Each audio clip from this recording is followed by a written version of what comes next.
On this channel, I make videos about manhwa recommendations and recaps. If you're looking for new stories to read or want quick summaries of popular manhwa, you're in the right place. If you have any suggestions for what videos I should make next, feel free to comment down below. I'd love to hear your ideas. The previous chapter. The entire office found out one shocking truth. Esper Taegun now has a guide. In the elevator, one of the employees turned to Commander Seo and asked if he had seen the commotion in the group chat about Esper Taegun. Apparently, people had noticed that he was wearing a special kind of accessory. And if you looked closely at the way the light reflected off the gem, it was obvious.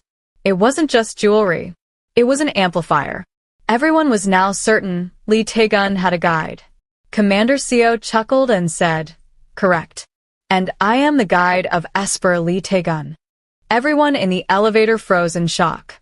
And just like that, Commander Seo left the elevator, leaving a stunned silence behind. Later, someone close to Taegun called him. They told him they had heard he had broken into the guild leader's house. Taegun explained that he had gone there to find out who made the bracelet and to remove it, because the guild leader hadn't given him direct contact. But before he could finish, he was interrupted. From the voice on the other end, the employee guessed it was Commander Eunsung.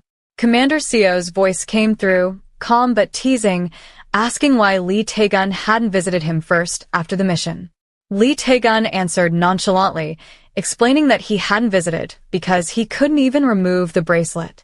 The employee watching thought to himself that the guild was going to be full of eye candy, a couple being chased, a couple doing the chasing, though for now it was only chasing and being chased. Commander Seo invited Taegun to have a small, private chat, suggesting it would relieve his headache. Taegun said it sounded fine, and added that they could talk over the phone if needed, though he didn't answer unknown numbers. He began walking away, saying he was busy. Commander Seo called after him, frustrated, telling him that he knew Taegun wasn't feeling well. This went on through the corridors of the office. Employees watched and quietly advised each other to pretend they hadn't seen a thing. Commander Seo's frustration grew. Taegun reached the stairway exit. He instructed his employee that he needed a break and to teleport him back home.